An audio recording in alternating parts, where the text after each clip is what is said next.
नमस्कार प्रिय विद्यार्थियों। रीजनिंग की अगली क्लास में आपने पिछली क्लास में पढ़ा था सादृश्य था। अब हम अगली क्लास जो लेके आए हैं वो है आपकी अल्फाबेटिक अरेंजमेंट, वर्तनी का या शब्दकोश का क्रम।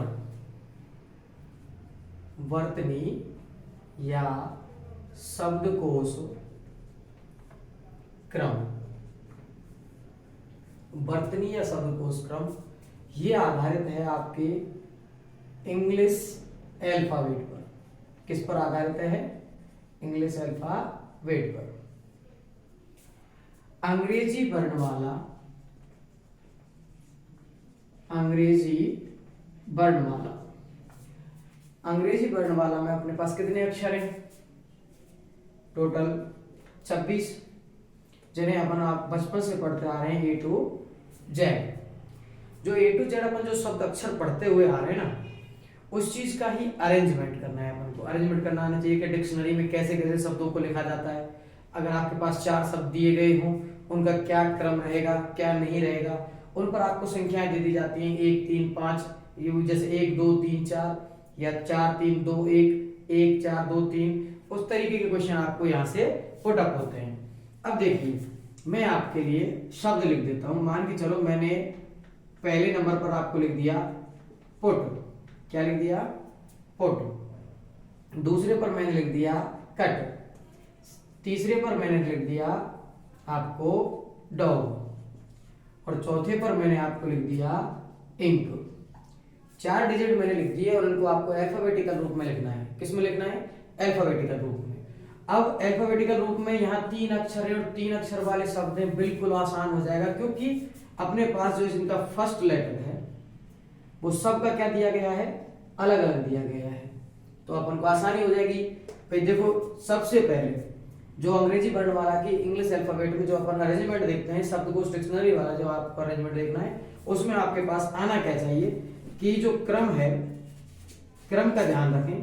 क्रम भी कहां चलेगा? 1 से 26 की तरफ। 1 का मतलब ए और 26 का मतलब क्या है? जेड। मतलब सीधा है कि ए टू जेड के क्रम में हमको चलना है। अब जो ए टू जेड के क्रम में हम चल रहे हैं, हमारे पास कोई भी शब्द है, शब्द में जो अक्षर हैं उनमें अल्फाबेट होंगे और अल्फाबेट जो होंगे उनका ही हमको क्या करना है? अरेंजमेंट करना है। जैसे हमने देखा पी, इसका फर्स्ट लेटर क्या है? पी। इसका फर्स्ट लेटर क्या है? सी। इसका फर्स्ट लेटर क्या है? डी। और यहाँ फर्स्ट लेटर क्या आया? आई।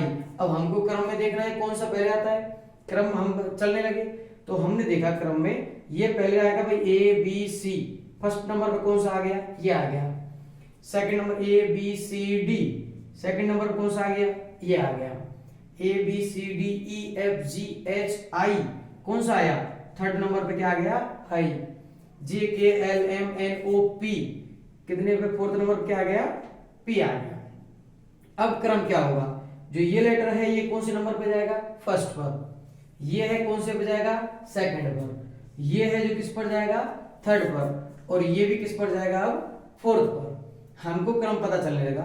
सी किसके लिए, कहां से लिया था? कट के लिए। तो ये कौन सी डिजिट है? दूसरी। अच्छा, यहां कौन सा है? इसके लिए ये फर्स्ट है, ये क्या है? थर्ड है, और ये क्या है? फोर्थ है। अब क्रम देखना है हमको। फर्स्ट पे क्या है हमारे पास? 2। क्या है? 2। सेकंड पर क्या है हमारे पास? 3। फोर्थ पर क्या है? थर्ड पर क्या है हमारे पास? 4th। और फोर्थ तो अपने पास फोर्थ नंबर पे जो आना चाहिए वो क्या है? फर्स्ट, 1। हमारा क्रम क्या हुआ? 2 3 4 1। क्या होगा हमारा क्रम? 2 3 4 1।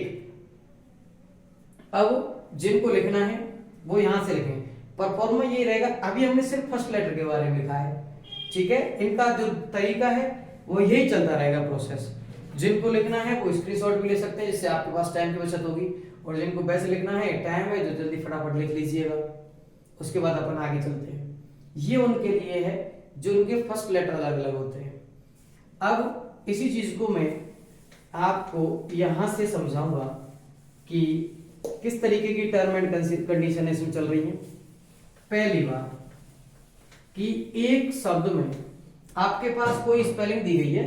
स्पेलिंग है, जैसे मान के चलो किसी स्पेलिंग में 3 भी अक्षर हो सकते हैं, 4 भी हो सकते हैं, 10 भी हो सकते हैं।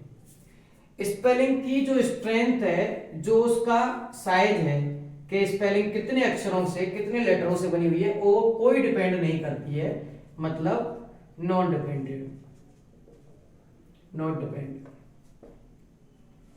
अच्छा, दूसरी बात, साइज डिपेंड नहीं करे तो क्या डिपेंड करेगा?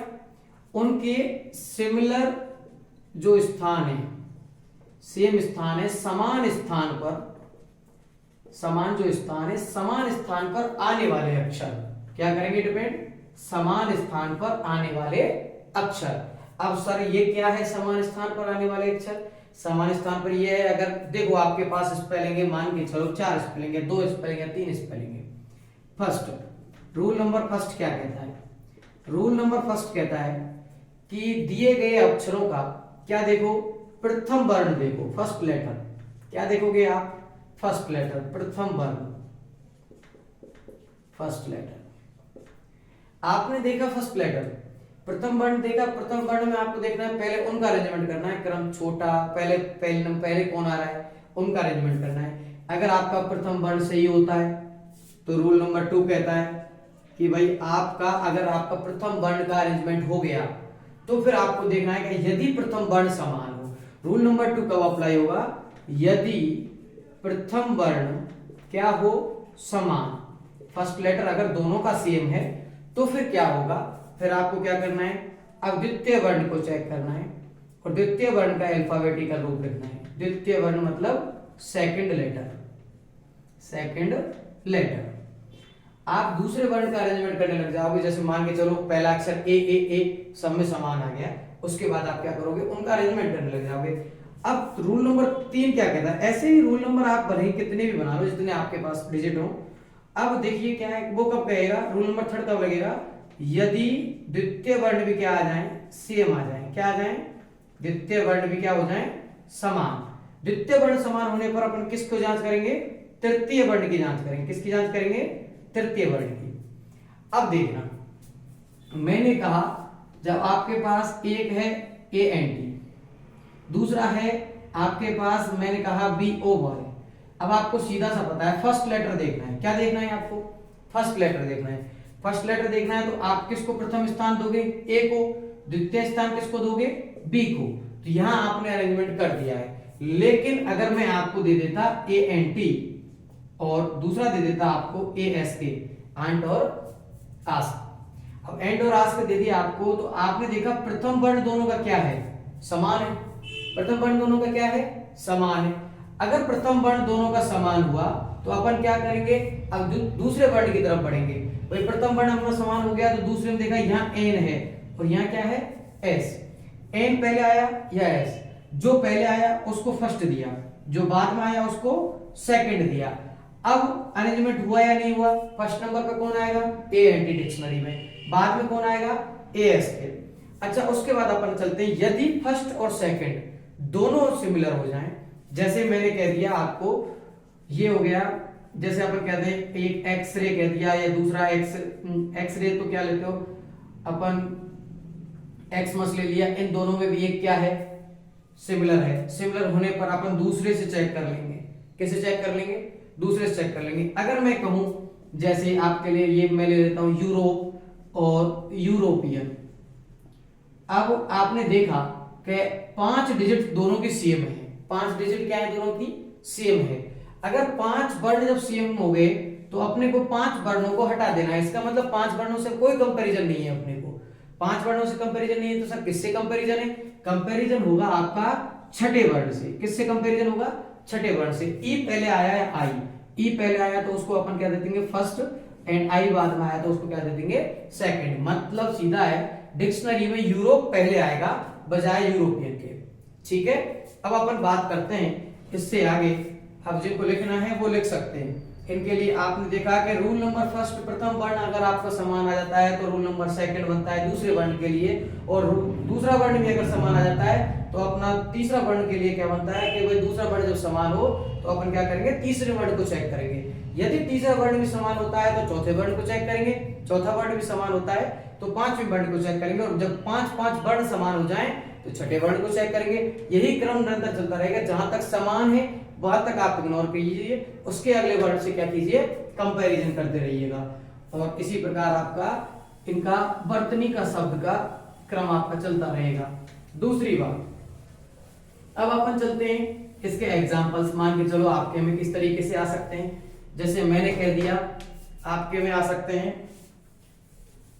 कि मैंने आपको ए में ऑप्शन दिया ई बाई ई आंख, बी में ऑप्शन दे दिया मैंने लाइट, सी में ऑप्शन दिया मैंने आपको LITE लाइट, ये क्या, ये लाइट एंड छोटा, और डी में मैंने आपके लिए ऑप्शन दे दिया कि LION लोइन।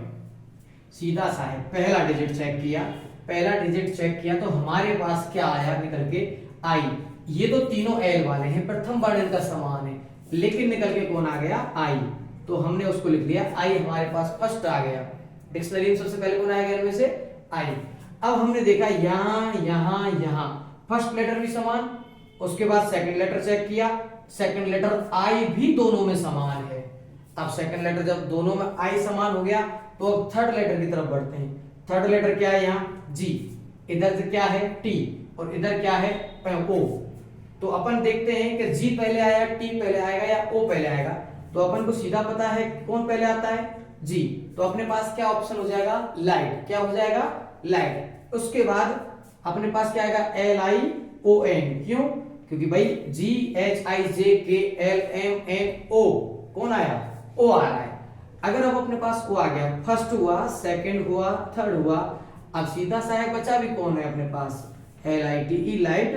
तो आपके पास क्या हो जाएगा क्रम, आई, लाइट, लाइन और लाइट। ये आपके पास क्या हो जाएंगे, वर्ण हो जाएंगे, आपका क्रम हो जाएगा, वर्तनी हो जाएगी, शब्दकोश का क्रम हो जाएगा आपके का।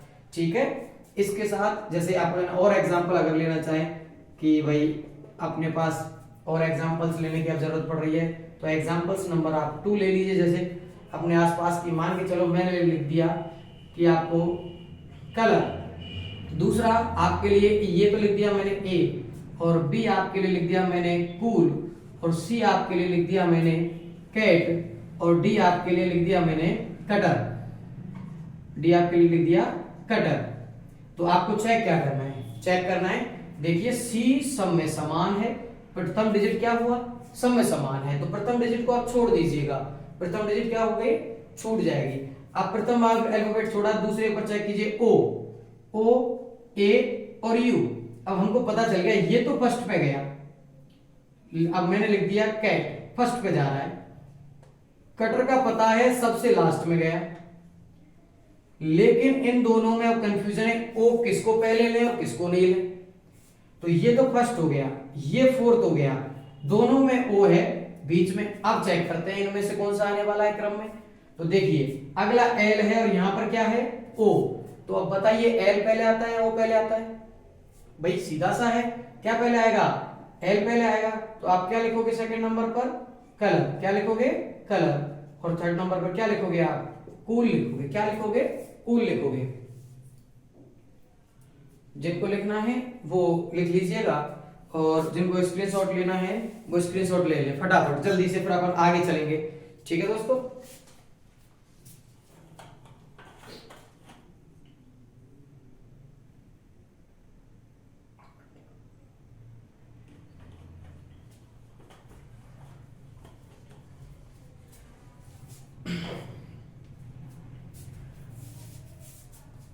ठीक है, लिखा आपने।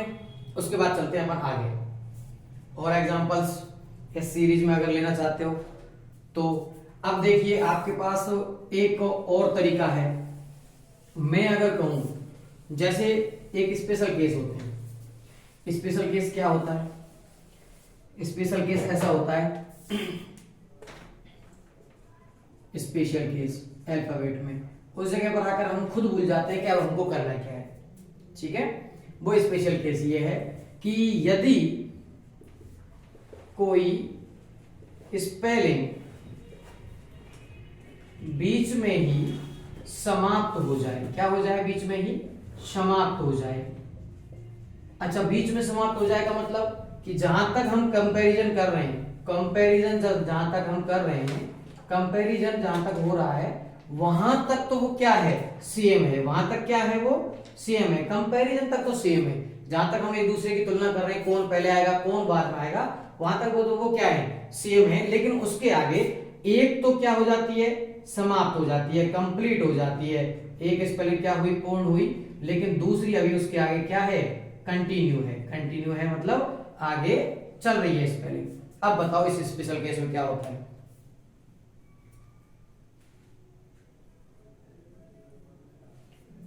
तो दोस्तों जो आपकी कंप्लीट हो गई है और इसके अलावा जो आपकी कंटिन्यू चल रही है, कंप्लीट हो गई होगी तो उसको अपन पहले लिखेंगे, कंटिन्यू जो चल रही है उसको आगे लिखेंगे। जैसे मैंने लिखा आपको कलर, दूसरी तरफ मैंने लिख दिया कलरफुल, तो कौन पहले आएगा भाई, कलर को अपन क्या लिखेंगे, पहले लिखेंगे। कलरफुल को कहां लिखेंगे, बाद में लिखेंगे। उसके अलावा जैसे मैंने लिख दिया आई और बाद में लिख दिया मैंने आईब्रो, तो पहले कौन खत्म हो गई, स्पेलिंग आई की खत्म हो गई। तो अपन आई को पूर्ण लिख करके उसके बाद अपने पास क्या रहेगा, आईब्रो रहेगा। क्या रहेगा, आईब्रो रहेगा। इसी प्रकार आपको इस वर्तनी से संबंधित जो भी प्रॉब्लम्स हो, अगर वैसे तो शायद प्रॉब्लम नहीं आएगी, क्लास अपनी इस तरीके से कंप्लीट है। दूसरी बात, आपको इस तरीके के कंपैरिजन में ना तो कोई तुलनात्मक रूप से अलग से लेना है, ना कोई अलग से कोई ट्रिक्स देखनी है। यही चीजें जो आपको एबीसीडी आती है, पहले डिजिट को चेक करो, उसके बाद अगली दूसरी डिजिट को चेक करो, उसके बाद अगर फिर भी सेम है तीसरे को करो, जहां तक सेम है उसको क्या करते चलो, इग्नोर करते चलो, उससे अगली जो डिजिट है उसको आप क्या करोगे, कंप्लीट कर लोगे। तो ठीक है, आज की क्लास को हम एक समाप्त करते हैं, अगली क्लास में मिलते हैं दोस्तों। और इस चैनल को जिन्होंने सब्सक्राइब नहीं किया है वो जरूर सब्सक्राइब कर लीजिएगा। मोस्ट रूप से पीटीटी, बीएसटीसी, एसएससी या उनसे संबंधित जो है उनके लिए, आपके लिए जो एक्स्ट्रा क्लासेज रीजनिंग के लिए जो चलाई जा रही है उनके लिए सबसे बेहतर है। एमटीएस का एग्जाम्स आने वाले हैं 21 मई को, रीड आपका पीटीटी का एग्जाम है, बीएसटीसी का एग्जाम होना है, रीजनिंग का वेटेज हर जगह पर है। यहाँ तक कि आप छोटे छोटे कांस्टेबल का भी एग्जाम दोगे या बड़े से बड़े आप सीजीएफ कस्टम इंस्पेक्टर तक का आप एग्जाम दोगे, आरएसपी तक का एग्जाम दोगे, उनमें मैक्सिमम तक क्या आ रही है, रीजनिंग आपके पास अवेलेबल है। और अगर रीजनिंग आपकी एक बार शुरू होती है, ये क्या है कि आपकी कैलकुलेटिव सब्जेक्ट है। कैलकुलेटिव का मतलब इसमें आपकी कैलकुलेशन के हिसाब से क्या बढ़ जाता है, वेटेज आ जाता है। और अगर वेटेज आपका है, ये परफेक्ट सब्जेक्ट है, इसके लिए ना कुछ याद करना है, ना इनमें परिवर्तन होता है, नियम परिवर्तन थोड़ी ना होते हैं, जी के थोड़ी है। आज राजस्थान में 33 जिले थे, 50 कर दिए जाएं, 50 की जगह पे अगले 65 कर दिए जाएं, तो याद करने का वो नहीं है। इसमें क्या है, सिर्फ आपको समझने की समझ है, बेहतर रहेगा आप खुद इसके लिए आगे थोड़ी सी मेहनत करें और हमारे साथ दें। वीडियो को लाइक और शेयर करना ना भूलें और सब्सक्राइब जरूर कर लें चैनल को। धन्यवाद।